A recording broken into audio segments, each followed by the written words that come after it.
All right, parts of a plant.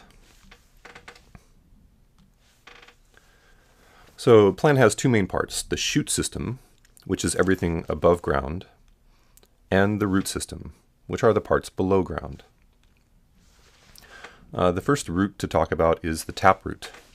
The taproot is the main root. It's the first root that comes out of the seed, and it extends all the way down to the very bottom part of the root, basically the lowest part of the root. It is the main root. It is also the main support for the plant, in that the rest of the shoot system is supported by this taproot getting as deep as possible. Now, some plants don't have a main taproot. They might have a fibrous root system, and most of those plants don't have very much of a shoot system. The shoot system is very limited. An example would be grass. Grass has a fibrous root system because the shoots don't need a lot of support. There's not a lot of weight to support.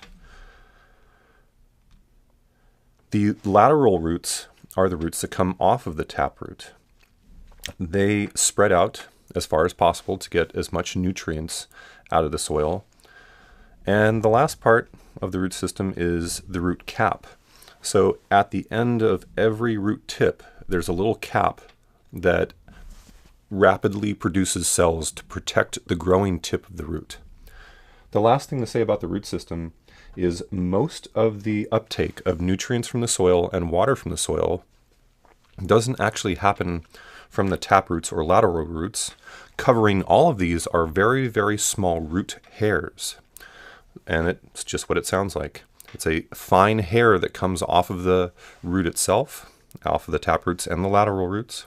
And these are what actually absorbs the nutrients and the water from the soil. Getting to the shoot system. The shoot, the main part of the shoot, is called the stem. And the stem is the main support for the actual growing plant.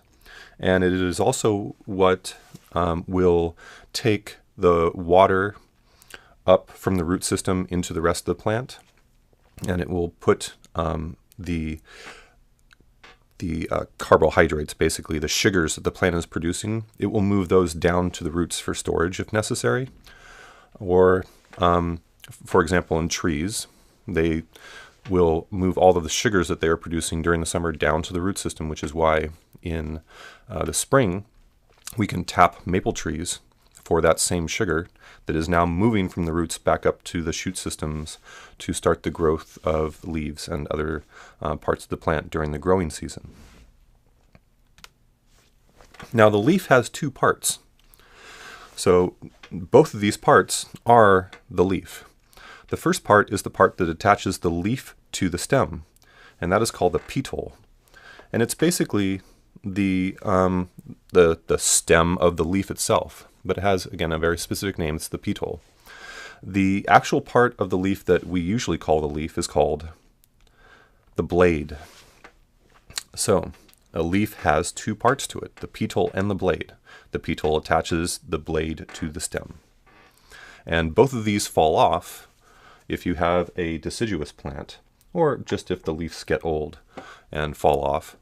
So in the fall, when the leaves fall to the ground, that petal is attached because it is part of the leaf.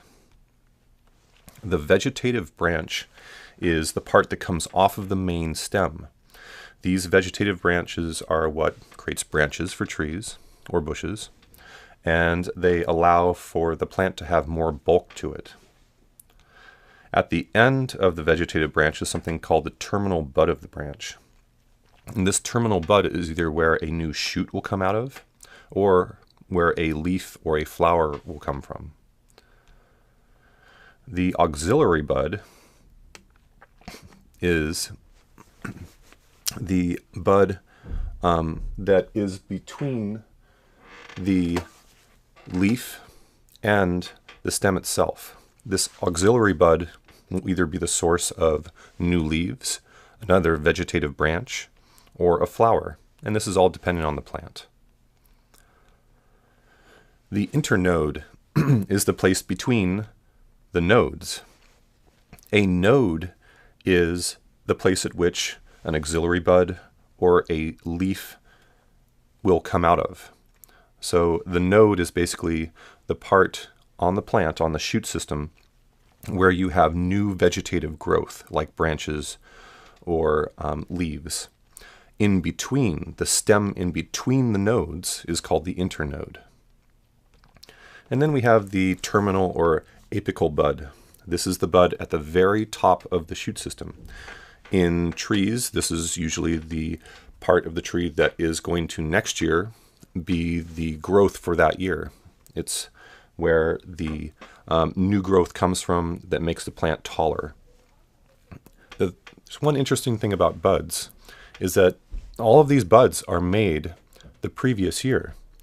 So the buds that open up this year during spring to produce new shoots, new leaves, new flowers, are all made the previous growing season.